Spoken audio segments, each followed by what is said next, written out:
Olá meus caros, sejam bem-vindos aqui ao canal Cuidar Mais Saúde. Espero que tenham gostado do último vídeo sobre a diabetes. Espero que tenha sido interessante. Podem ver lá mais outro vídeo que eu fiz sobre a alimentação no doente com AVC, algo mais específico. No entanto, hoje vamos falar também de uma doença que ela mesma também é silenciosa e que a longo prazo, no futuro, poderá trazer complicações a nível também multissistémico.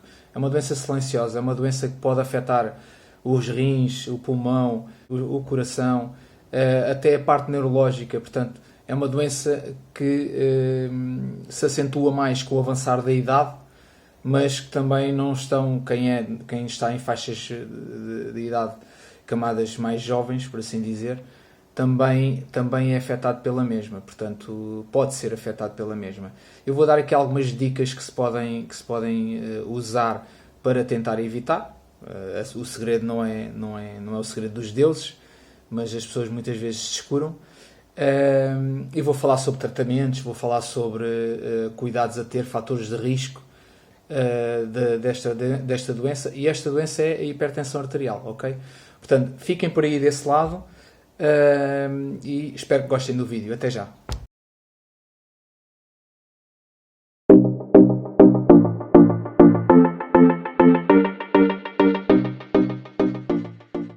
Então, bem-vindos de volta, pessoal. Espero que se encontrem bem, uma vez mais. Bem-vindos aqui ao canal Cuidar Mais Saúde. Hoje, como eu disse há pouco, vamos abordar então o tema da hipertensão arterial. É um tema muito importante, é um tema que a todos estamos sujeitos. Portanto, temos de ter os devidos cuidados, porque temos sempre a idade contra nós, visto que é uma doença que afeta os mais envelhecidos, neste caso, os mais idosos, idades mais tardias. Portanto, podemos tomar aqui algumas opções durante a nossa vida para tentar evitar este tipo de doença, que é a hipertensão arterial. No entanto, se a tivermos instalada, também há mecanismos para tentar mantê-la controlada, ok? O meu principal objetivo deste vídeo é mesmo esse, é que vocês tentem compreender as formas de evitar, as formas de tratamento, mas principalmente a prevenção. Custa a todos nós muito menos prevenir do que quando a doença já está instalada. Porque a doença depois causa sofrimento, a nós, à nossa família, mas principalmente a nós, portanto é sempre melhor prevenir, ok? Portanto, tentamos aqui então saber ou ter mais ou menos uma ideia sobre a epidemiologia da doença. Como eu disse e como eu tenho referido, normalmente este tipo de doenças silenciosas, por serem silenciosas, também vão-se, por assim dizer, alastrando pela população, perdoem-me o termo, e acabamos por ter uma grande percentagem de pessoas com esta doença que nem sequer faz ideia que a tem, ok? Cerca de 35% a 40% da população na Europa, no continente europeu, só da Europa, sofre de hipertensão arterial, ok? Portanto, para terem aqui uma noção, 42,6% da população portuguesa tem hipertensão arterial. Portanto, vocês já aqui veem a dimensão desta doença. Esta doença acaba por afetar praticamente metade da nossa população. Portanto, muita gente não sabe sequer que tem esta doença. Portanto, aqui apenas 11% destas pessoas, do universo destas pessoas que eu acabei de dizer, destes 42,6%, só apenas 11,2% faz algum tipo de medicação ou tem a hipertensão controlada. Esta hipertensão arterial controlada, ok? Portanto, as restantes pessoas ou não tomam os fármacos, ou anda descontrolada, ou não têm cuidado com as dietas, ou algo assim do género, ok? A pessoa não sente. Portanto, quando nós sentimos uma dor muito intensa, procuramos um profissional de saúde.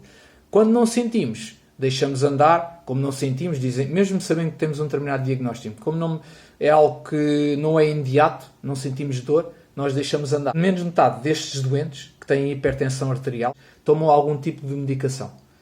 E não é porque não precisem dela, é não querem saber de tomar, não querem tomar, ok? Portanto, não gerem bem aqui o seu regime terapêutico ou não cumprem o regime terapêutico, portanto, algum tipo de situação como esta. Portanto, é para vocês terem bem a noção das coisas, ok? O que é hipertensão arterial? O que é isso? Todos já ouviram dizer que temos a tensão muito alta, que às vezes ficamos tontos, às vezes ficamos zombos, não nos sentimos bem, sentimos um mal-estar, quem tem hipertensão, não é? Ou quem teve pontualmente, não é? Também pode acontecer. mas muitas pessoas não sabem como é que é o mecanismo, como é que se funciona a nível da dita medição, que é a avaliação, mas toda a gente fala em medição da tensão, da dita avaliação. O que é a tensão, o que é a sistólica, o que é a diastólica. Portanto, para começar e para ser muito rápido, ou tentar ser mais célere, o que é que nós temos que saber aqui? Temos que saber que o que é a tensão arterial? É uma pressão excessiva sobre as paredes dos vasos, neste caso das artérias, das nossas artérias, ok? Portanto, essa tensão normalmente é excessiva e torna-se crónica. A hipertensão arterial é uma doença que vai ocorrendo e se vai tornando crónica, ok? Pronto. Isso é importante saberem, para terem uma noção de que muita gente, por vezes, toma medicação para a hipertensão e o que é que acontece?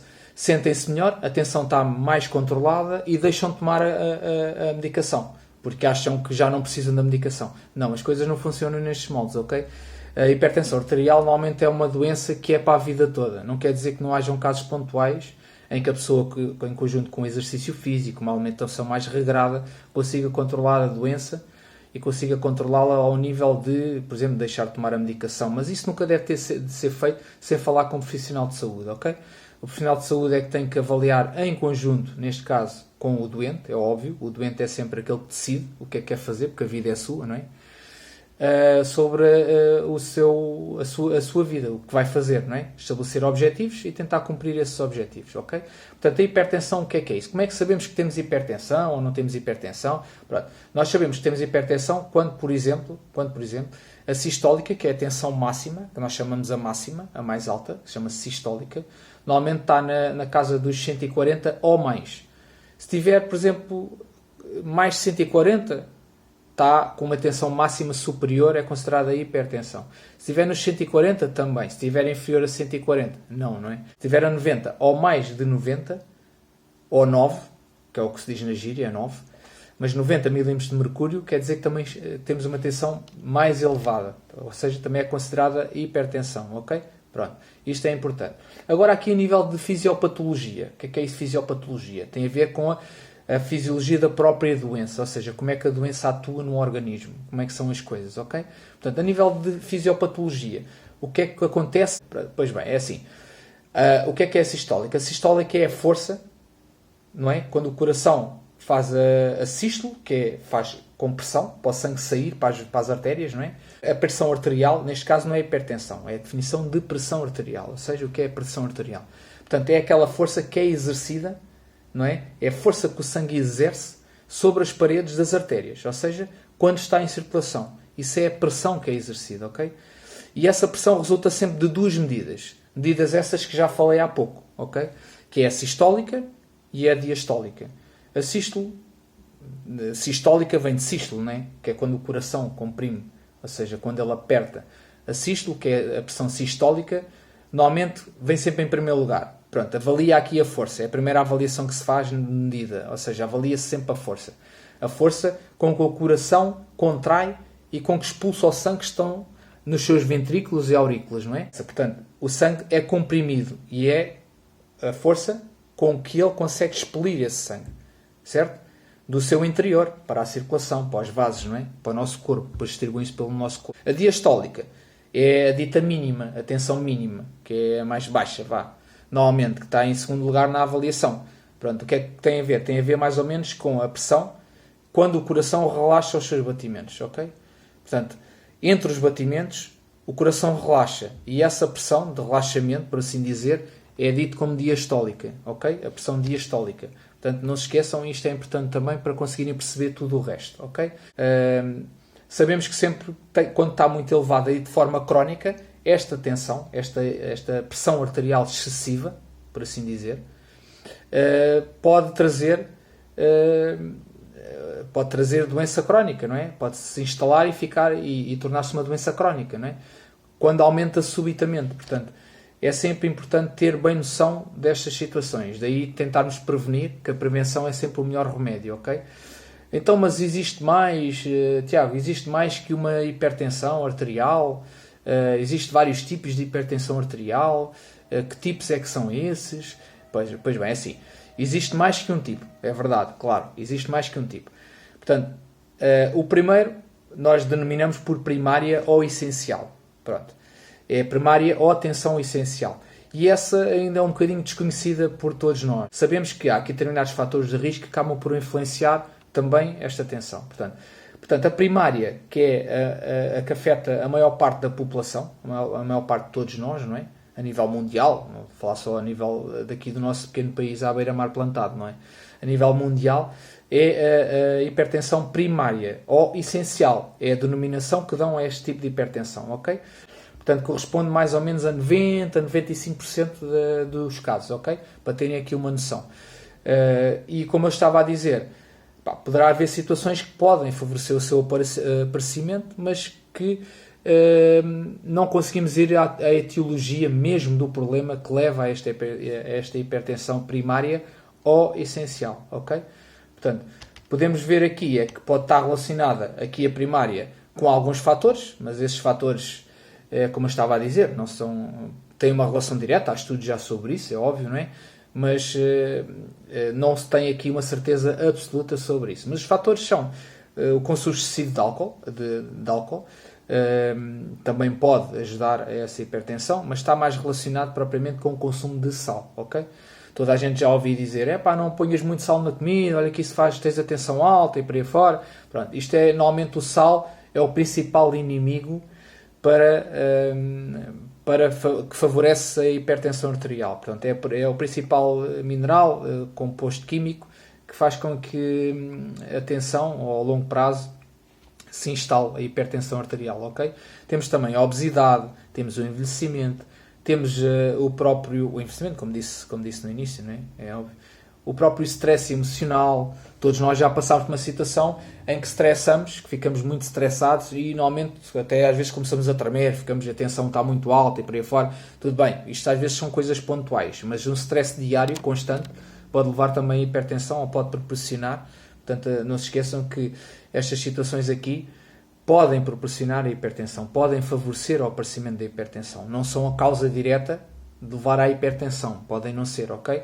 Tirando o sal, que há estudos mais pormenorizados sobre essa situação. Hipertensão secundária. A causa é fácil de identificar. Às vezes está relacionada com uma parte que seja idiopática, está relacionada com alguma medicação que estamos a tomar, algum fármaco, algum tratamento hormonal, até que pode levar a que haja hipertensão arterial. O que eu quero dizer é que tem a ver com algo pontual. Muitas vezes até pode ser tratado com uma intervenção mais específica, mais dirigida para a própria hipertensão, ok? Corresponde a 5% dos casos de toda a hipertensão, né? É óbvio.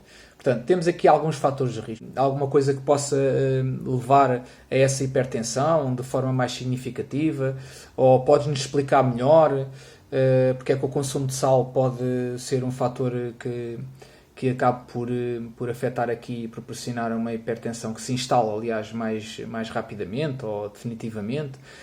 Idiopático porquê? Falaste em algumas intervenções medicamentosas. Obesidade, mas porquê com a obesidade? Pronto, ok, calma pessoal. Eu sei que as perguntas são muitas aí desse lado e eu vou tentar ser o mais sucinto possível. Não vou explicar todas ao pormenor, como é óbvio, mas vou tentar dar aqui uma chega em algumas situações. Portanto, como falámos, existem aqui vários, eu não quero estar a repetir, mas é importante. Portanto, o consumo excessivo de sal. Não sei se vocês têm noção, o consumo de sal é sempre acima daquilo do que nós devíamos ingerir por dia, ok? Portanto, o consumo de sal deve sempre regrado. E devíamos ingerir no máximo, para vocês terem uma noção, uma colher de chá de sal por dia. Uma colher de chá de sal, ouviram bem? Porque não é só imaginar nós aqui com uma colher de chá cheia de sal ou rasa de sal e estarmos a comer essa colherzinha de chá. É que o sal está em todo lado. O sal está, por exemplo, no pão, embora haja regras que agora proíbam ter mais que uma quantidade de sal. Está nos bolos que nós comemos, está nos enlatados, está toda a comida que é processada leva sal e muitas vezes leva sal com uma intenção de disfarçar o sabor, de prolongar a sua validade, vez que muitas vezes são coisas que são alimentos facilmente perecíveis. Portanto, todas estas situações são muito importantes de termos bem presentes, ok? Portanto, estamos muito, mas muito mesmo acima desse valor a nível de consumo de sal, ok? O consumo de sal em Portugal é o dobro. A média é o dobro daquilo que nós vimos de comer. Portanto, só para terem aqui uma noção. Temos uma ingesta de sal em excesso. E óbvio que essa ingesta de sal vai se traduzir na nossa saúde, não é? Como devem perceber. Por exemplo, no coração é um dos principais prejudicados com esta ingesta de sal também. Portanto, temos que ter atenção, temos que nos habituar a tentar ter aqui algumas estratégias para evitar o sal, ok? A nível da obesidade, é normal se a pessoa tem mais tecido adiposo. Sabem que o tecido adiposo funciona aqui um bocadinho como um órgão endócrino, tem as adipocitocinas também, portanto, no fundo são substâncias que levam, quanto mais obesa é a pessoa, maior é o processo inflamatório no corpo, ok? Esse processo inflamatório torna-se crónico, ok? Há desequilíbrios nestas mesmas substâncias que eu acabei de dizer, tem a ver com o tecido adiposo, com a gordura, ok? E há estudos que dizem que parecem ser a chave, neste caso, e tem sempre uma resposta do sistema inflamatório, ou seja, contribui então para doenças cardiovasculares e concomitantemente podem levar, como consequência deste processo inflamatório, podem levar a uma hipertensão arterial, ok? Portanto, nós sabemos uma coisa, uma certeza, é que a hipertensão arterial é sempre 2,5 vezes mais frequente em pessoas que têm um peso superior ao que deviam ter, ok? Portanto, às pessoas obesas. E esta situação é importante de termos bem presentes, ok? Pronto, para vocês terem noção.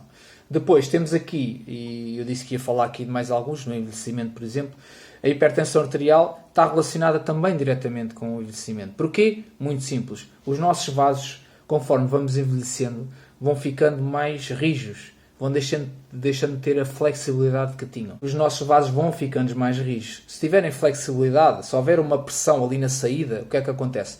Tem tendência para dilatar, os nossos vasos dilatam e a pressão é absorvida pelas paredes. Se os nossos vasos vão ficando mais rijos, quanto menor é o diâmetro dos nossos vasos, isto para vocês terem uma ideia, quanto menor o diâmetro dos nossos vasos, maior é a pressão dentro desses mesmos vasos, não é? Portanto, se as nossas artérias, os nossos vasos, as nossas veias, especialmente as nossas artérias, ficam mais rijas, o que é que acontece? Muito simples. A pressão vai aumentando. Portanto, com o avançar da idade, vai havendo uma rigidez cada vez maior dos nossos vasos e com essa rigidez é proporcional à tensão arterial, que vai aumentando também. Portanto, é muito fácil perceber. A hipertensão arterial, aliás, é das patologias mais comuns no idoso. Afeta cerca de mil milhões de indivíduos, 1.000 milhões de idosos, ok? Só para terem uma noção. É uma das principais mazelas do envelhecimento, a hipertensão arterial, ok? Portanto, é um fator, neste caso a pressão arterial elevada é um fator que pode ser modificável. O que é isso, Tiago? Pode ser modificável? Então, mas a hipertensão é uma coisa crónica, não sei o quê. Eu não disse que deixaria de ser crónica. Em casos pontuais, podia haver com tratamentos sem serem farmacológicos, não farmacológicos, podia haver aqui uma melhoria deste tipo de situação. Agora, pode haver aqui algo modificável no sentido de evitar algumas doenças cardiovasculares que estão associadas a esta patologia, ok? Portanto, na idade adulta resulta muito do envelhecimento, como acabei de dizer, e acaba por trazer também não só lesões aos rins, ao coração, também a nível pulmonar, também porque depois o coração também está debilitado, também pode levar a insuficiências cardíacas, a pessoa não tem capacidade para fazer circular os líquidos e eliminar esses mesmos líquidos, que pode levar a um encharcamento, deixem passar este termo, do pulmão, que leva a edemas agudos do pulmão e outro tipo de situações que eu já passei e de certeza vão continuar a passar no meu serviço, ok? Que são situações de emergência médica, ok? Pronto, para terem uma noção. Há disfunção endotelial e um declínio da função renal. Portanto, também com esta pressão, micro-roturas dos vasos, capilares, etc. A pressão arterial, acho que é fácil de perceber, se aumenta a pressão, também a resistência vai ser submetida muito mais à resistência dos próprios vasos à pressão, não é? Acho que é fácil de perceber esta situação. Pronto, e como acabei de dizer, é das patologias mais importantes aqui e que afeta mais aqui o próprio idoso, ok? Mas então, Tiago, sintomas da hipertensão arterial, que sintomas são esses, para que eu possa ajudar, por exemplo, os meus pais, ou que eu tenho andado, por exemplo, com dores de cabeça, tenho andado com alguns zumbidos nos ouvidos, não me tenho sentido por vezes bem.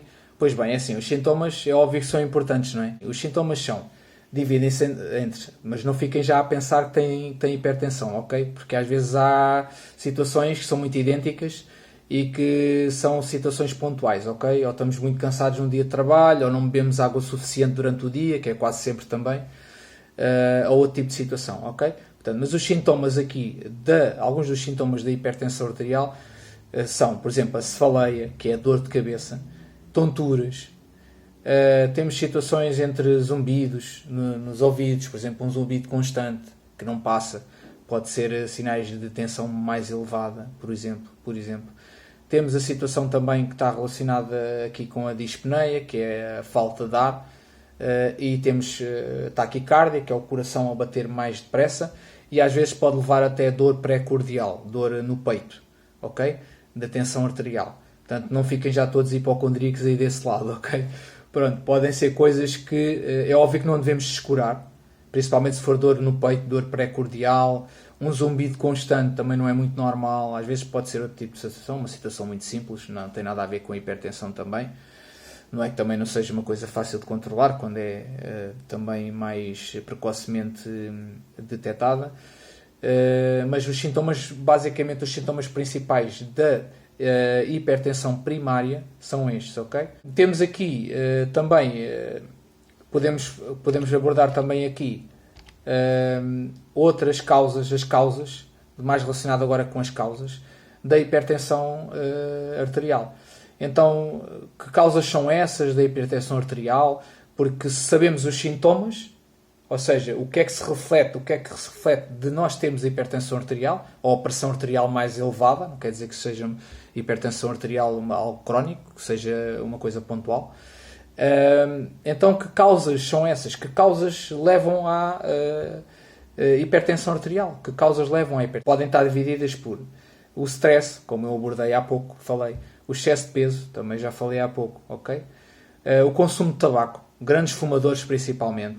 Sabem que o tabaco normalmente traz os seus sinais nefastos ao fim de 20 anos, principalmente ao fim de 20 anos, traz os seus sinais mais nefastos para o organismo, ok? Mas deixar de fumar é sempre o melhor remédio, ok? O nosso mal é que nós abusamos em tudo. Portanto, temos o colesterol também muito elevado, também pode ser uma das causas da hipertensão arterial, ok? E depois pode levar a outras complicações, como o AVC, como o infarto agudo do miocárdio, entre outras situações, ok? Pronto, isto é importante estar bem presente. Pode haver outras causas que levam aqui à hipertensão arterial. E causas são essas, muito simples. As causas podem estar relacionadas com a apneia do sono, por exemplo. O que é isso, a apneia do sono? A apneia do sono basicamente é a pessoa que faz paragens quando está a dormir, de respirar, deixa de respirar durante alguns momentos durante o sono, ok? Essas pessoas normalmente descansam mal, normalmente podem até pensar que dormiram durante toda a noite, mas depois acordam super cansados de manhã. Portanto, isso é uma das causas aqui da apneia do sono.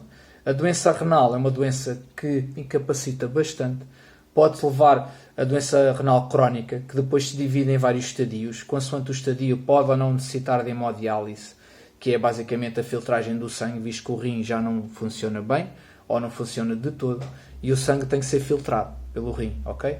Não sempre tem que ser filtrado pela uma máquina que faz diálise, ok? Pronto, e nunca é igual, por melhores filtros que inventem nessas máquinas, nunca é igual ao nosso rim, ao nosso órgão, ok? Neste caso, aos nossos órgãos, são dois.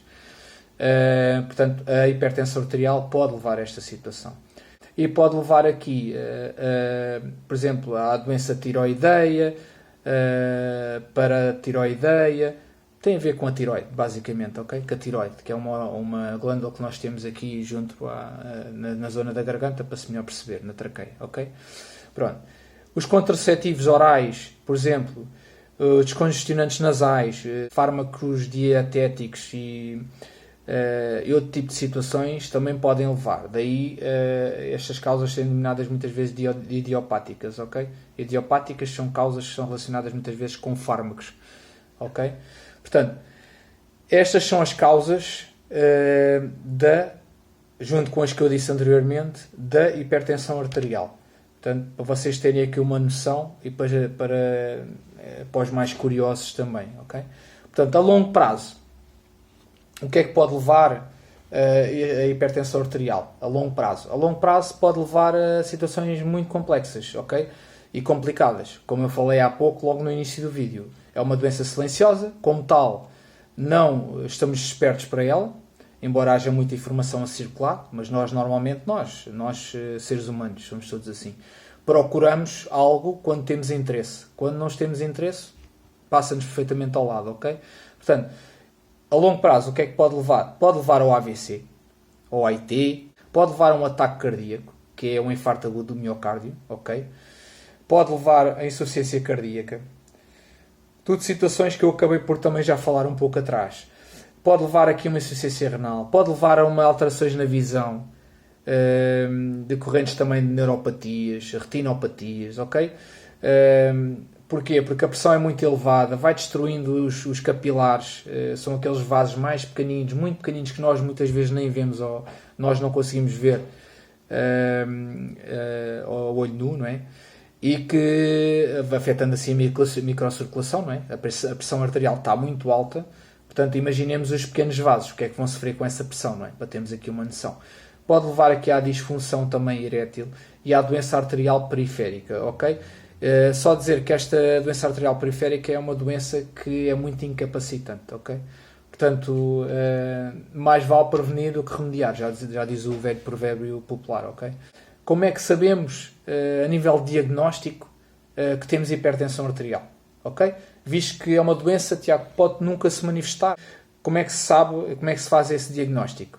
Tal como também podemos ver em sites de informação fidedigna, como por exemplo na Fundação Portuguesa de Cardiologia, nós podemos ver, podemos ter, quem tenha curiosidade, pode também conseguir perceber aqui algumas situações relacionadas com a hipertensão, com a parte cardíaca, né? Visto que é a Fundação Portuguesa de Cardiologia, e pode ter mais alguma noção sobre alguns factos que aqui digo também, está bem? Portanto, baseamos aqui normalmente, voltando atrás, como é que fazemos esse diagnóstico da hipertensão arterial. Portanto, esse diagnóstico é feito muito simples, baseia-se aqui em medições, neste caso avaliações de valores de pressão arterial, para ser considerado hipertensão, para fazer um diagnóstico, mais algumas coisas que eu já vou dizer a seguir, mas para termos aqui uma noção das coisas, temos que ter, por exemplo, em mais que uma avaliação, nós temos que ter valores superiores ou iguais a 140 de sistólica, ou seja, de máxima, da tensão máxima. Temos que ter valores iguais a 140 ou superior. 14 ou superior a 14. Ou iguais a 90 ou superiores a 90. Diastólica, que é a média. Não é a média, é a mínima, quero dizer. Desculpem. Se for algo isolado, por isso é que eu disse em mais que uma ocasião, se for algo isolado, pode não ter nada a ver com a hipertensão arterial, ser algo pontual, portanto não vamos estar aqui a desesperar por este tipo de situações, ok? A nível aqui das outras, não sei se recordam, outros meios que o diagnóstico não seria feito só assim, mas que tinham outras vertentes. E que vertentes são essas? As vertentes são, isto é uma forma que vos ajude a ter uma noção se tem hipertensão ou a vigiar melhor a pressão arterial, ok? Cada visita médica, por exemplo, a pressão arterial deve ser avaliada 3 vezes, sempre, em cada visita médica, ok? 1 ou 2 minutos de diferença entre elas, ok? Temos sempre que considerar a média das 2 últimas avaliações, é assim que é feito, a média das 2 últimas avaliações. Portanto, vamos a uma visita médica, ou, quando eu digo uma visita médica, não tem que ser só médica, às vezes podem ir ao centro de saúde, ou outro sítio qualquer, e ser um enfermeiro a avaliar, ou sem saber, um enfermeiro avalia só porque normalmente faz parte do protocolo, quando o doente lá vai, avalia e detecta que a tensão está muito alta. Estão a ver? Às vezes as coisas são detectadas desta forma. Portanto, tem que se fazer uma média com um espaçamento ou com um intervalo de 1 a 2 minutos de diferença, e a pessoa faz, por exemplo, essas 3 avaliações sempre com intervalo de 1 a 2 minutos. As 2 últimas avaliações, se tiver tensão mais elevada, a máxima se estiver igual ou superior a 140 e a mínima igual ou superior a 90, que é 14,9, né? Temos hipertensão arterial, ok? Temos aqui já um diagnóstico de hipertensão arterial. Tiago, então mas é chegar e avaliar a tensão, etc. Não é chegar e avaliar a tensão. É óbvio que temos que ter aqui alguns cuidados. E que cuidados são esses? Normalmente nós temos que assumir aqui determinadas posturas, ok? Para ser mais fidedigno possível essa avaliação. Em alternativa ao que eu disse anteriormente, a tal avaliação com um espaço ou um intervalo de 1 a 2 minutos, 3 avaliações, sendo que as últimas 2 é que contavam se estivesse superior àqueles valores, nós temos aqui em alternativa, por exemplo, a pessoa pode ser avaliada por outra pessoa em casa, não é? Pode fazer uma avaliação em domicílio, que há pessoas que quando vão muitas vezes aos centros de saúde ou aos hospitais, existe uma coisa que é o síndrome da bata branca.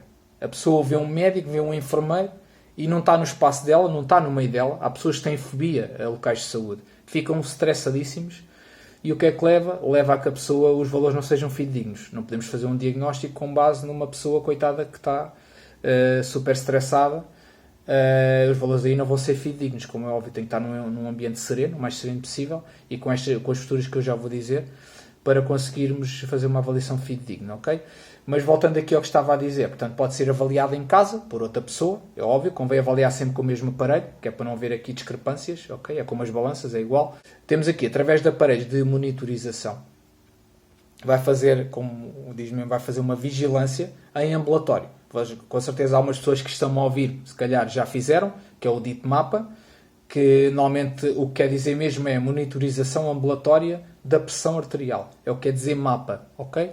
Que é o que nós chamamos de um mapa. Vai fazer um mapa, diz o médico às vezes, quando vai lá um doente, para ter a certeza, vai fazer um mapa durante 24 horas, vai andar, e então andam aqui com umas máquinas que apertam X em X tempo, e depois aquilo faz uma gravação das leituras todas, aliás, grava os dados todos, que depois são dados para análise do médico, neste caso do profissional de saúde, que tiver lá para efeito. Quando se confirma aqui hipertensão, o que é que nós temos que normalmente fazer?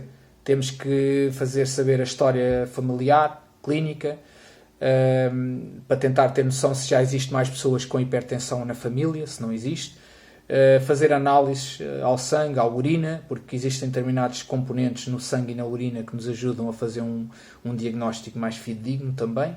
Fazemos um eletrocardiograma, muitas vezes um ecocardiograma, para saber, isto normalmente é para saber mais se já existe algum tipo de dano a nível cardíaco, ok?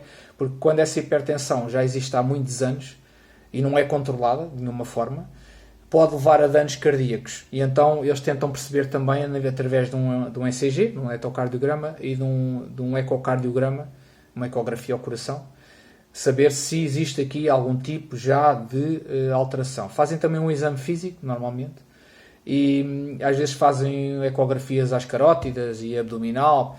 Isto normalmente é para ver também os grandes vasos que passam aqui na cavidade abdominal, como a artéria aorta, a artéria cava, a veia cava. Normalmente é para saber mais se existem danos, se não existem. Aqui a situação do ECG e do ecocardiograma normalmente tem destaque neste tipo de situações, ok? Só para terem aqui uma noção. Então, Tiago, agora sim, como é que avaliamos a tensão arterial? Qual a melhor forma de avaliar, de forma a ser o mais fidedigno possível, ok? É muito simples, ok? Portanto, normalmente deve-se sempre avaliar a tensão arterial, sempre, todos os adultos neste caso, sempre que vão ao médico ou ao enfermeiro de família, como eu disse há pouco atrás, devemos sempre avaliar a tensão arterial e essa avaliação é colocada no processo clínico ou é registada em sistema para nós termos a noção se a última vez que nós avaliamos a tensão arterial lá estava igual ou não à vez, ao presente, não é? Que estamos a avaliar. Portanto, isto é importante. Antes de ir, também existem aqui determinadas situações que não se devem fazer, ok? Portanto, devemos de evitar beber café. O café tem cafeína e acaba por acelerar um bocadinho o sistema, o metabolismo, e também vai fazer com que a frequência cardíaca, o coração bata um bocadinho mais depressa e pode aumentar aqui a tensão arterial. Toda a gente já ouviu falar, tu tens tensão baixa, estás-te a sentir mal, tens a tensão muito baixa, bebe um café e não sei o que mais. Normalmente o pessoal fala nestes termos, não é? Portanto, o café tem influência direta também na tensão arterial. Fumar. Não devemos fumar antes. Porquê? Porque ao fumarmos antes de avaliarmos a tensão arterial, vamos fazer com que o metabolismo também acelere. Ou seja, estamos a pôr a nicotina, estamos a pôr todas aquelas substâncias que a nicotina ainda é o menos, que fazem mal ao organismo e vão acelerar também o metabolismo, vão acelerar a frequência cardíaca e aumentar a tensão arterial, ok? Devemos descansar numa posição sempre. Quando vamos avaliar, chegamos ao gabinete, imaginemos, ou estamos em casa, sentamos durante 5 minutos em posição de Fuller, que é sentados a 90 graus, com os pés bem assentos no chão, para apoiarmos bem os pés, termos uma postura correta, encostarmos bem à cadeira e depois fazemos a avaliação passado 5 minutos, ok? 5 minutos. Passado 5 minutos fazemos a avaliação da pressão arterial, ok? E aí temos um valor mais fidedigno possível, num ambiente calmo. Como é que devemos avaliar? As costas e braços apoiados. Acabei de dizer das costas, já tinha falado das costas. Temos que fazer sempre 3 avaliações da pressão arterial, e aí já falei há pouco também, com um intervalo de 1 a 2 minutos entre elas, certo? A média, já disse que é a média das 2 últimas avaliações, para termos mais ou menos uma noção. Sendo que a primeira avaliação, tensão arterial, deve ser sempre feita. Isto é algo que nunca se deve esquecer. A primeira avaliação da tensão arterial deve sempre ser feita nos 2 braços. Ou seja, vê-se no esquerdo, depois vê-se no direito ou vice-versa, ok? Sempre. Aquele que tiver a tensão arterial mais elevada é aquele que vai ser sempre avaliado, ok? Nós vamos sempre avaliar no braço que tem a tensão mais elevada. O que tiver a tensão mais baixa está mais perto do normal, não nos interessa, não é? Portanto, é sempre no mesmo braço, para não andarmos aqui. É como as balanças, como os aparelhos de avaliação de tensão, ok? É igual. Avaliamos quanto em quanto tempo, vai ser uma avaliação diária, não vai? Isto depende um bocadinho também do clínico que vos observa, ou do enfermeiro, ou do técnico de saúde, e do contexto da situação, ok?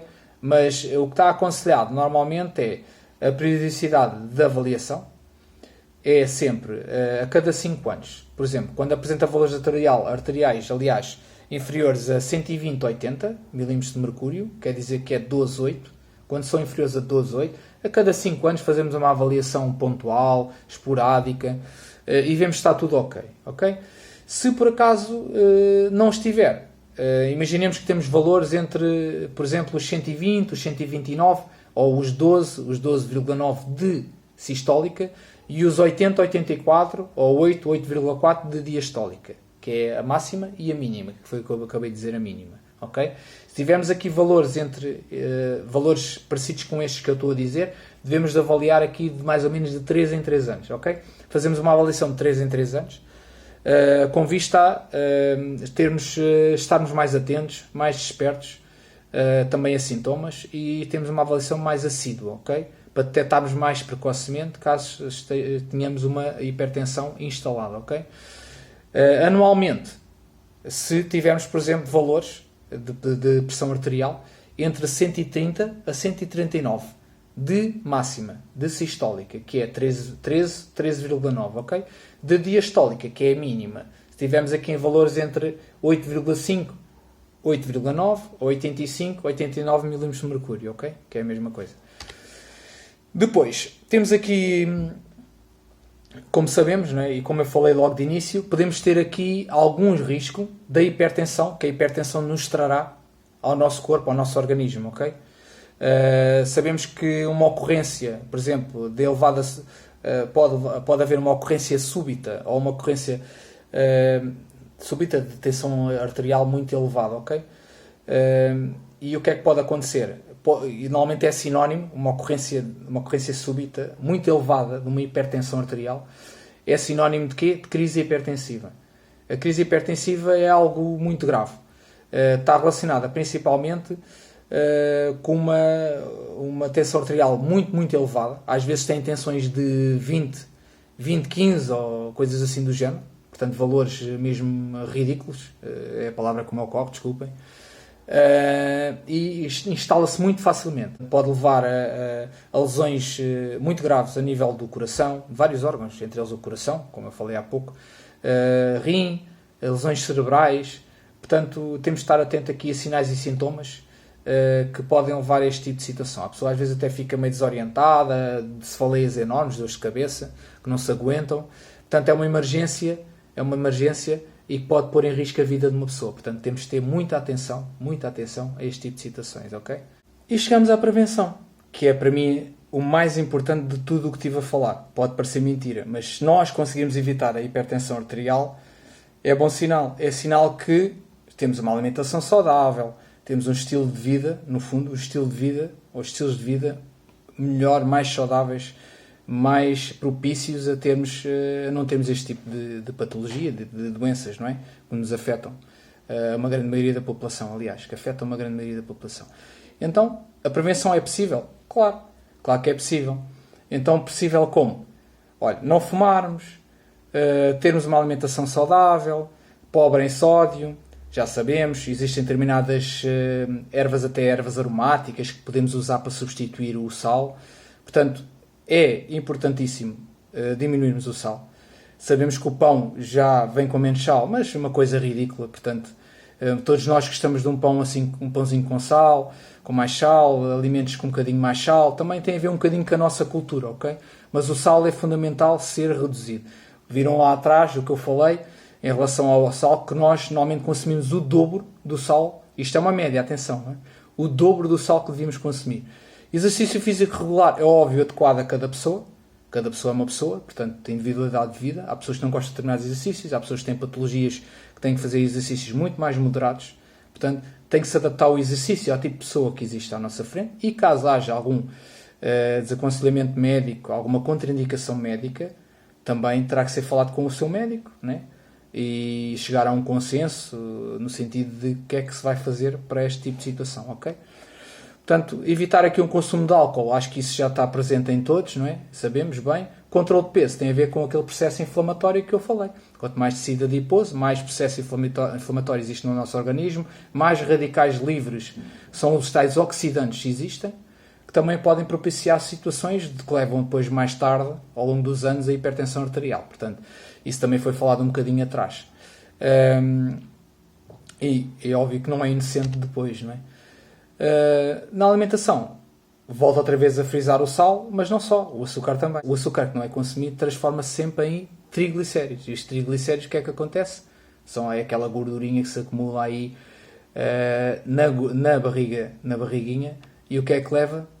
No perímetro abdominal, leva ao aumento do perímetro abdominal, essa gordurinha, e nas mulheres noutro sítio, né? Mas o que é que leva? Leva a que haja também um aumento de tecido adiposo, que é essa gordura, e também leva ao processo inflamatório um aumento desse processo inflamatório. Portanto, temos de estar despertos para este tipo de situação também. Tratamentos. O melhor tratamento seria a prevenção, não é? Mas depende da gravidade, ok? Numa primeira fase, às vezes alteramos só os hábitos alimentares, e alterando os hábitos alimentares acabamos por a tensão diminuir e ficamos com uma pressão arterial mais dentro do normal, ok? Só alterando aqui os estilos de vida, os hábitos alimentares, estilos de vida, comer refeições mais pequenas, comer a uma hora certa, beber mais água durante o dia, ingerir menos produtos à base de açúcar e sal, pronto, esse tipo de situação. Quando não se resolve apenas com a parte alimentar, teremos com certeza que inserir aqui algum tipo de fármaco, muitas vezes, e isso depois combina-se com o profissional de saúde que eu tiver a seguir, ok? Portanto, cada caso é um caso e cada tratamento também tem que ser direcionado para o tipo de pessoa que está à nossa frente. Portanto, prevenção é sempre o melhor remédio. Não se esqueçam dessa situação, ok? Pronto, pessoal, por hoje é tudo. Espero que tenham gostado. Espero que tenha sido mais interessante que o vídeo anterior sobre a diabetes. Espero que não tenha sido muito maçador. E não se esqueçam, deixem sempre o vosso like no vídeo, subscrevam. Com certeza souberam deste vídeo alguns se calhar souberam através dos que subscreveram ou dos likes que alguém colocou no vídeo. Isso é fundamental no algoritmo. Quanto mais likes, mais subscrições houver, mais o vídeo aparecerá para a pessoa poder ver. Portanto, funciona um bocadinho nestes moldes. E também carregando lá no sininho para subscrever e deixando o seu like, também vai fazer com que eu me sinta mais motivado também a trazer vídeos com conteúdo cada vez melhor, cada vez mais rico, como eu disse, conteúdos mais elaborados também, porque isto leva tempo, não é? Estas coisas levam tempo. E assim também posso enriquecer um pouco todos vós aí desse lado, espero eu, de forma humilde que o esteja a fazer, e assim contribuir também para melhorar a vossa saúde e mais que não seja a vossa curiosidade sobre determinados temas. Obrigado, pessoal, espero que continuem umas boas férias, se assim for, e se não tiverem de férias, bom trabalho, continuem no bom trabalho, que é o que eu faço todos os dias também. Tudo bom? Um abraço.